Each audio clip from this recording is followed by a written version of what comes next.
Norris Tilton, Norristilton. When did your family first come to this area? My mother was born here in Jensen in 1899. And your mother's name? Was Anita R. Rico. Okay, so do you know when her parents came?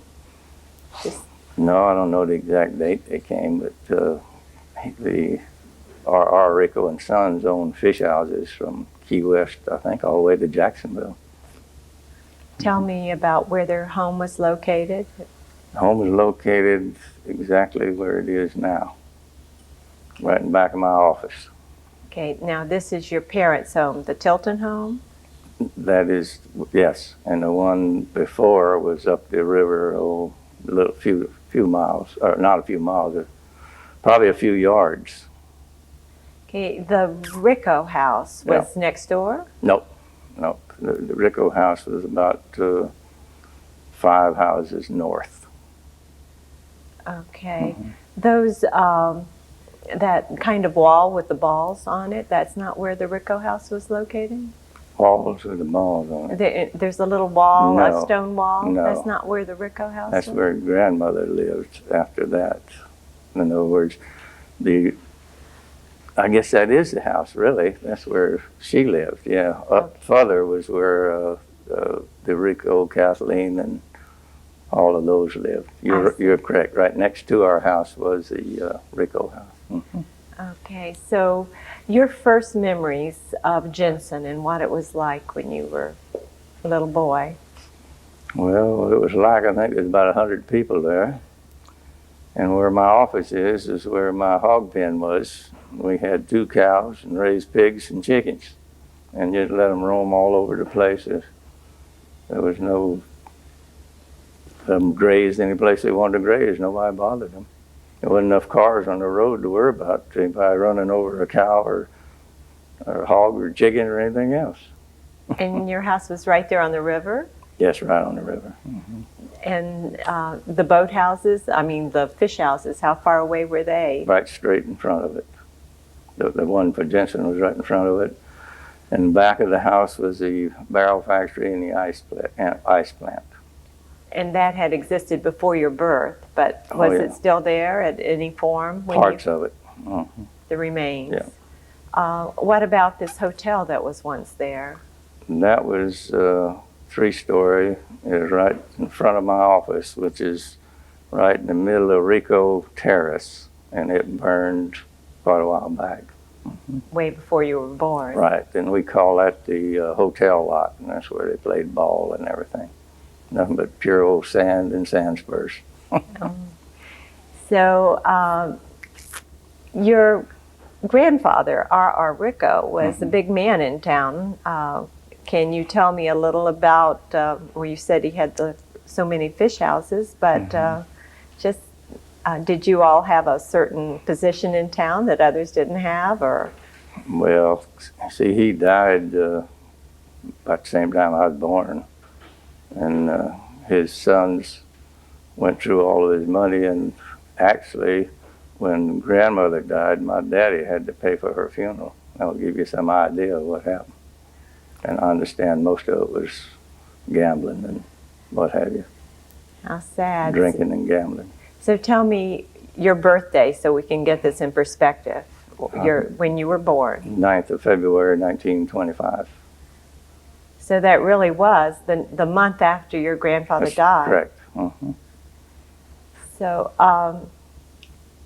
I see that your grandfather owned so much land and that he had the vision of the county, but he had just happened to die before the county was formed. That's correct. Mm-hmm. So then your father, his son-in-law, had to carry on. So you must have been told.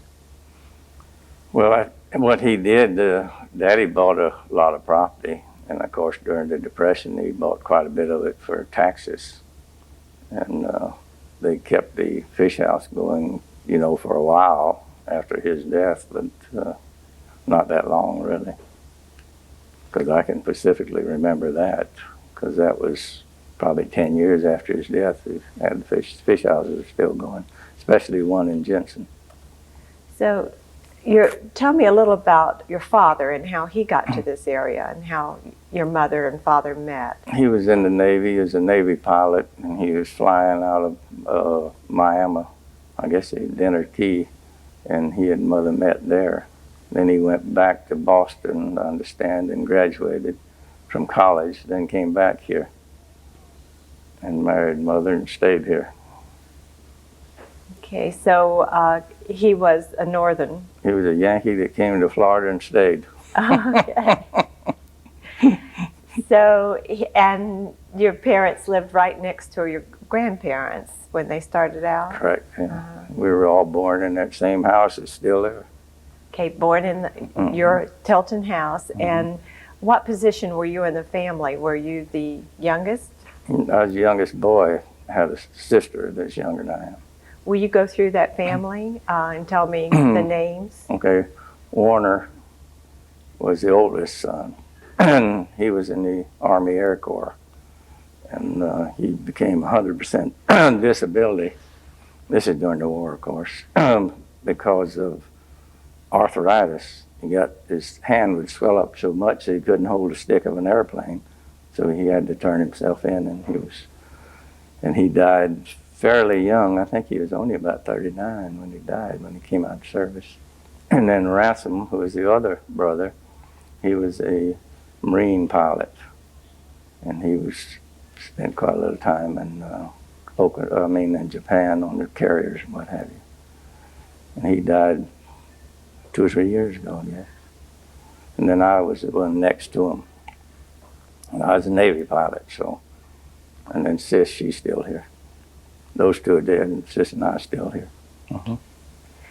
So your birthday is kind of coincides with the birthday of the county. That's correct. It does. So, so did your parents talk about that boom time and that time when everybody had such high hopes and bought all the property and made so much money?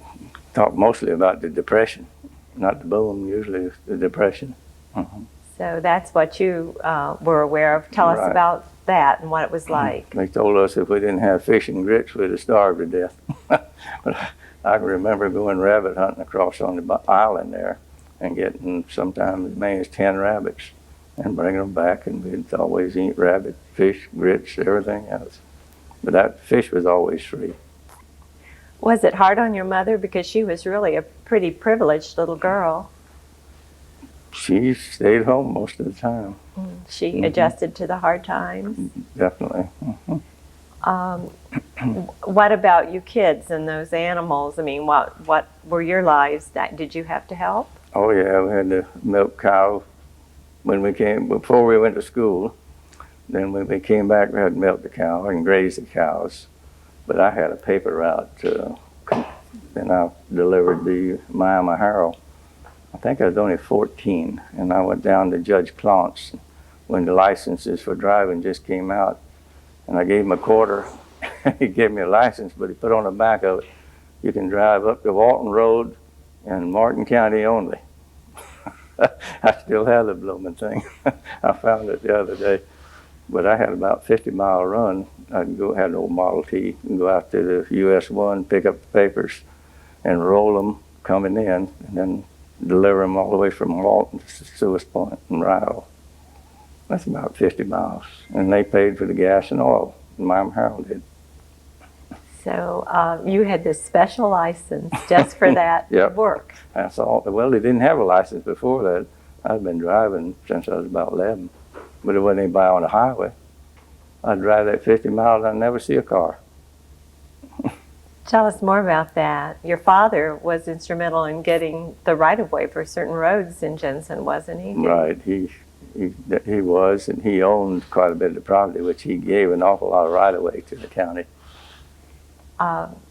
What about Rico Terrace being, or I've been told it's Rico Terrace? No, it's Rico.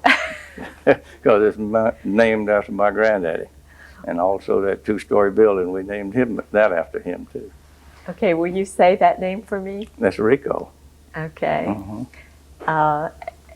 It's such a wide street. Right. Was that 60 feet. That's unusual for such a little town We at that time. That was our street. In other words, we named it after him, then we gave it to the county. But, And then the cutoff road that went to US 1, didn't it go there before US 1 even came through? yeah, as far as I know it was, but it sure wasn't very big. Okay. And where did you go to school? Well, the school had just burned, you know, on the hill there in Jensen. So I went to the old, what's called the Rico building now. In the corner of that, we had 3 grades, and that barber, which is a teacher, taught 3 grades in a little room about as big as this or less. And then when they built the new school, which is the Environmental Center in Jensen, then we went there. And from there, we went to what you call the middle school now and graduated from there. So you actually went to school in your family building because the school had burned. Right, burned down. So do you have any other memories of that building? You call it the Rico building that's still there. The post office was in there when, before they built the post office. And upstairs was all offices. And Flagler said if my granddad built that building, he'd build a station there for the train. And he did. So he built that building, he built the station. That was the deal they made. And the community center is quite an important building. Will you tell us about your family's involvement in that? You know, I don't remember too much about that thing, really. It's in what they call the Jensen Civics. Improvement League, I think, is Yeah. one of the names for it. Yeah, well, there were Pete Robertson and Daddy and one other person on the corporation that owned that. And when they getting pretty old, then we put younger people on it. It's, what's the name of the corporation? I can't remember now, but they still own it. And they also owned a piece of property across the river, from the river to the ocean, 50 feet. And they sold that to the county a few years back. So that's the only property that corporation owns now. I see. Now, your own life, and you were in the service during World War II, or Yeah. will you tell us a little about that? Well, when I was graduating from high school, I had 11 and a half years, and that was sufficient, you know, as far as credit goes that's 1942. So they had some special deal to go to the University of Florida. So I went up there, and they were on a year basis, and they gave us the opportunity to take a year course in a half a year, take the exam for it. So I took the exam for that, came back and graduated, and then we went into the service. So was that in 1943? 42. 42. Mhm. Okay, that you actually went into the service. Yeah. And I was what- 17. Had to wait till you're 17. That was a deal with Mama. I'd go to college if she'd let me go. So you went to college at 17? 60. Did you say 16? So you went, and then when you were 17, you went into the Right. service. Mhm. Tell me about the rest of your education after that. Well, let's see. After that, I was on an old battleship in New York when I first got in the Navy, and during the African invasion. And then I made second-class electrician. I was the only one out of the group that went in as an enlisted man. And during that period, they took 100 people out of each fleet to go into aviation. And I just happened to be a lucky 100 that went to aviation.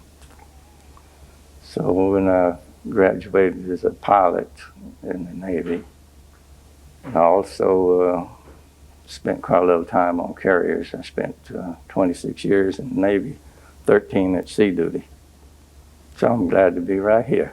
Oh, I guess.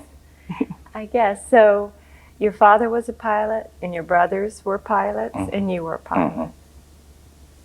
So do you think that was instilled in you that you wanted to be it, or just the abilities were born in you? What do you think led to that? I was just lucky to get off that battleship and go into aviation. Those Okay. people shoot at you out there. Okay, you said something earlier about the airport in Stewart. What are your memories of the early airport? Well, they needed truck drivers in order to fill. And the wheel and fill had to be filled. It was a low area. So we drove the dump trucks, filling that for quite a while. Where did you get the soil? I think they got it out back in around Palm City area, if I remember correctly. There was plenty of soil around. All you had to do was dig a hole in. Did you know Ken Jackson at all? I've heard of him. Yeah, he seemed to say he did a lot of that filling That's too. True. Yeah. Right. So going back to being a Rico and coming so early, do you remember the house that they lived in, or did that burn down before you were born too? The Rico house next door. I remember the new one, not the one that was there before it burned. Okay. So, and your grandparents, you didn't know your grandfather, but No. your grandmother. Right, I knew her. Could you describe her? She's just a little short lady. She put us to work pulling weeds and give us a nickel or a quarter or something. That's how we knew her. Because she's a pioneer family too. Yeah. Her maiden name was what? I don't know, what was it? I think it was Ross. I think it was Ross, yeah. and- Yeah, from, let's see, they were from St. Augustine, I think. Right, and even Ross Witham and the Withamfield, I mean, they're all kin.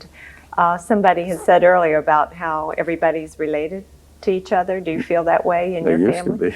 to be. Yeah. Was that hard? Because you No, never bothered anybody one way or the other. did you play in the river much when you were young? Oh, yeah. Yeah, I remember swimming across that river. Yeah, we were in the river all the time. Tell us about playing with your brothers and some memory that you have of being young on the Indian River, some good time. Well, I think we spent most of our time either on the river or on the ocean. In other words, the bridge is there. You could ride across the bridge with your bicycle, and we'd stay over there all day long, really. And I remember we'd take a piece of tape and put your initials on the back of each other. Then when you go out in the sun, before the summer's over, you were just about black. But you hear these people put tattoos, but these were just pull the tape off after you got sunburned. So everybody had it marked. Had your initials and it'd fade. Yeah. Would you just do your own initials or a girlfriend? No, we just put our own on there Initials. usually. Were you proud that your father had so much to do with building that bridge that you could get to the ocean on? Oh, yeah. Yeah. How did it work? I mean, the draw. The draw went into a circle, and Mr. Shipes was usually the tender. And when the wind was blowing, he had to have an awful lot of help to move that thing, because you just put two irons in there and two people walk around and get it to turn, see. And if you got strong wind, there's no way you're going to move that thing very much. So kids were always helping. If the wind isn't blowing, can one person? No, I don't think. It was a two-person I think, thing. yeah, it is just about a two-person. His wife used to help him. And they lived right there on the bridge? No electricity, though. One of these little windmills up there for electricity. Did you know the children of that family? Sure. Can you remember, were you here when the explosions happened out in the ocean? Yeah. You were already gone? Can you just, I wanted to get you to talk at least. I've already talked enough. No. Well, Frank Waka was your brother-in-law. That's correct. Did you feel like it was correct to have the bridge named after him? See, I wasn't even here, but it's So still you really it's weren't. probably a good idea, because he spent an awful lot of time. He and my sister were in college in the University of Florida when we were there too, me and my wife and I. So we were pretty close. Well, I have heard the story about how your wife, how you met your wife, I think. So will you tell me that? That's a pretty good story. Yeah, I was flying out of Jacksonville, and she was a roommate of my sister's up there in Tallahassee. And they came down to visit. And that's where I met her. So that was a happy coincidence that she roomed with your sister. And your sister's name? with Anita Rico Walker. So tell me more about your father, since he was the one that was in Tallahassee when Governor Martin signed the bill. Right. Did he ever talk about that? Well, if he did, he didn't talk too much to me because I wasn't around too much is probably the reason. Okay, but then tell me more about his life and how he was able to pick up the pieces, if you will, about the hard times and the, if you don't mind, and the good times. Well, he sold real estate and insurance since 1921, I guess, really. And that did some booming, and then it went down and up, and it did a real good job. After a while, he made real good money. And then when Ransom came out of the service, which is a brother of mine, he went into the business with him, and they both did real well. Wasn't Ransom a commissioner? Yes, he was. Wasn't he the youngest ever? Supposed to be, yeah. How old was he? Like I don't in the know. mid-20s or so? Well, he must have been at least that, because he came out of the service then, and he had spent probably three years or more. And he was a member of the Black Sheep Squadron, is that correct? That's Pappy Boynton's outfit. And that was so famous that movies have been made of it? Yeah. Did you feel left out that your flying group No, didn't get the movie made after you? Not a bit in the world. No. How does it feel to have your law office right there where you grew up, where you played baseball? Yeah, that's ideal, really. So it's built exactly the way I wanted it built. And we added a couple offices to it since then. So just to fill up the property, the Florida County told me I couldn't. Well, you might as well talk about regulations and the change in things. Do you have something you want to get off your shelf, your chest? Not really. Not really? Yeah. How do you feel about how the county's developed? Well, I feel like I wanted to build an old car garage, and I played with them for a year and finally went to city limits. Now I'm building the car garage. I see. That ought to tell you something. Okay, I thought it was interesting about the mangroves in front of the house. Do you have any feelings about that, maybe since you were here so long and the mangroves, before the mangroves were there, do you have any feeling about that? Yeah, you can't even see the river from the house. They must be, what, 10 feet tall now. We had Jimmy Heaton down there, cut them all down one time, but they all came back up. So, but times have changed, and I guess they have to. Well, I think you can trim them now at a certain time of year. But that's Frank Walker Jr. and Sis's problem, because they own that house. It's in her trust. Okay. So, do you admire your father for hanging on to the land when things were so rough? Yeah, he did a real good job there, holding on to it. He had a little forethought than most of us. He knew it would be developing, and therefore it would be valuable. He had a vision. Yeah. And he just was that way. Yeah, he was smart. So I feel like you have so much more to share with us. Do you feel he was very proud of founding Alcoholics Anonymous, wasn't he started the one there in Jensen.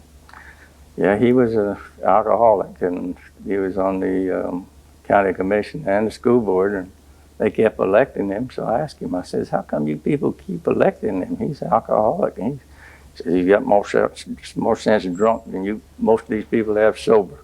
So they kept electing him. So then he became sober, but he continued to be smart. When he died, he had been sober for 36 years. And that is really a feat. And the AA Anonymous is still operating in Jensen, the one he started. Did that was that before the one in Stewart? Was it the first one in the county? Do you have any idea? I don't think so. I think the one in Stewart was in operation probably then. Already. Yeah. But it saved a lot of oh yeah, hearts and lives. 7,500 people up there every Wednesday night.